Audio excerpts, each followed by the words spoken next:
Okay guys, medyo ano lang 'to 'no, medyo malungkot na balita 'to 'no, para sa mga batang 90s 'no. Kasi si Bea Alonso kasal na kay Vincent Ko, yung parang may-ari ata 'to ng Pure Gold, eh.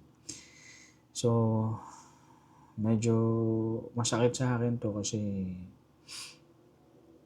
tagal ko ng crush si ano, eh, Bea Alonso. Siguro simula pa lang ng One More Chance, talagang patay na ako sa kanya, eh. Feeling ko nga ako si John Lloyd, eh, sa panahon ngayon, kasi masakit. Alam mo yun, parang parang akong wait lang, kasi yun nga 'no, kaklaruhin ko lang yung balita 'no. May pag-asa pa naman ako kasi hindi pa naman nila kino-confirm 'no. Itong kalsada na 'to, eh, binalita lang ni Ogie Diaz sa Facebook niya. Tapos si Mayor Nancy Binay daw yung nagkasal. Nag-post din si Nancy Binay na coffee with coffee mate, hashtag one more chance. Pinost yung picture ni Bea Alonso sa ni Vincent. Yun, siya daw yung nagkasal, parang ganun, eh. So, tingin ko, baka totoo, no?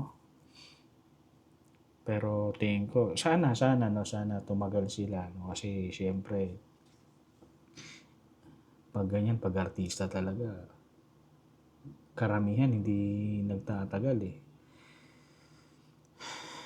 Masakit sa akin to, no? Nabalita din na ano, no, na wala doon yung, hindi present doon yung family ni Saldi ko, ay ni ano, ni Vincent ko, no. Hindi ko alam kung kaano-ano kaya nila si Saldi ko, no? Umattend lang daw dun sa kasal yung kasosyo niya. 6 lang daw yung pumunta, eh. Kung sa akin nagpakasal si Bea, siguro maraming pupunta, eh. Masakit to para sa akin, no. Yung tipong alam mong magkakaroon na sila ng marriage certificate. Meron pa nga daw prenuptial agreement. Prenuptial? Ano ba tawag doon? Prenuptial? Kasi yung prenuptial, pagkakaintindi ko, no, ano yan, eh, sa pagkakaintindi ko lang, o di ko alam kung tama to, no. Pagkasal kayo, meron ka ng prenuptial agreement. Ano yan? Pag naghiwalay kayo, kung ano yung pagmamay-ari mo nung binata ka pa o nung dalaga ka pa, sa'yo lang yun. Basta search nyo na lang kung tama ako, no. Ang sabi naman, tanggap naman ng family na saka mayaman din naman si Bea, mayaman din naman si Ko, no. Kaya pag naghiwalay sila, okay lang yun, eh. Medyo masakit talaga.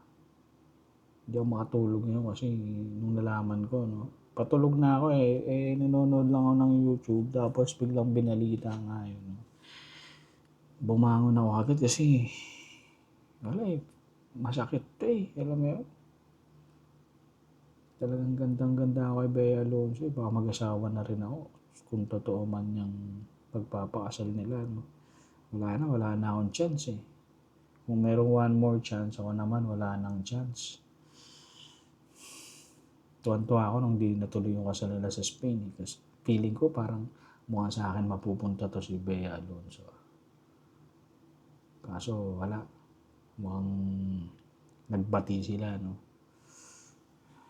Hinahanap ko nga kung meron akong kakilala na may connection kay Bea Alonso, eh.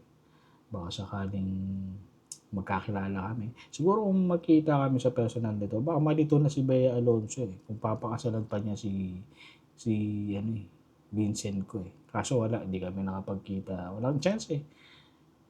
Kung mayroong one more chance, ako naman walang chance talaga, eh. Masakit to para sa akin, no. Baka iba na lang crush ko. Hanap na lang ako ng ibang crush, no. Yun na lang, tama. Ganun na lang.